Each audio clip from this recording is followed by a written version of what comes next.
போதி வணக்கம். நான் உங்கள் ஈரோடு உதயகுமார். ஜோதிடம் சார்ந்த பல குறிப்புகள் நம்முடைய நேயர்களுக்கு பயனுள்ள பல தகவல்களை தொடர்ந்து நாம பேசிக்கிட்டே வரோம். இன்னைக்கு நாம பார்க்கக்கூடிய ஒரு குறிப்பு அப்படின்னா, ஜோதிடம் பார்க்கிற இடத்துல நிறைய கேட்கக்கூடிய ஒரு கேள்விதான். வரக்கூடியவங்க ஜாதகத்தை எடுத்துட்டு வரும்போதே எனக்கு பொண்ணு எந்த திசையில அமையும், எங்க குடும்பத்துக்கு எந்த திசையிலிருந்து பொண்ணு வருங்கிறதெல்லாம் தெரிஞ்சுக்கிறதுக்கு ரொம்ப விருப்பப்படுவாங்க.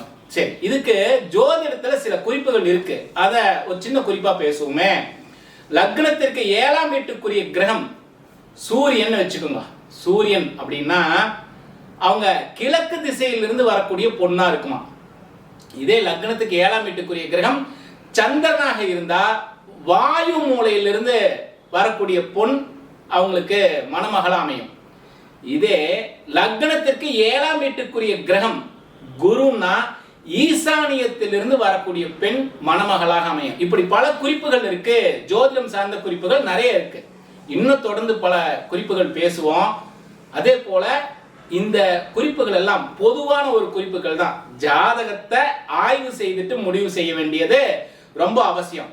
சரி, நம்முடைய ஆத்ம போதி மையத்துல ஒவ்வொரு மாதத்திலும் ஒரு 3 நாட்கள் கேரள சோழி பிரசன்னம் பயிற்சி வகுப்புகளாக நேரடி பயிற்சி செய்முறை பயிற்சியோடு படிக்கிறதுக்கு 3 நாள் வகுப்பு நேரடி வகுப்பா பல விஷயங்கள் தொடர்ந்து வகுப்புகள் எடுத்துக்கிட்டே வரோம்.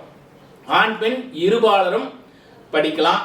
அடிப்படை ஜோதிடம் தெரிந்தவர்களுக்கு இது ஒரு உயர்நிலை கல்வியா இந்த பிரசன்னத்தை, இதுல தாம்பூல பிரசன்னம் இருக்கு, சோழி பிரசன்னம் இருக்கு, கோவிலுக்கு பார்க்கக்கூடிய பிரசன்னங்கள் வரைக்கும் தனித்தனி வகுப்புகளாக எடுத்துக்கிட்டே வரும். விருப்பம் இருக்கிறவங்க எங்களோட தொடர்பு கொள்ளுங்க. நிச்சயம் அற்புதமான வாய்ப்பா இது அமையும். மீண்டும் இன்னொரு காணொளியில் சந்திப்போம். போதி வணக்கம்.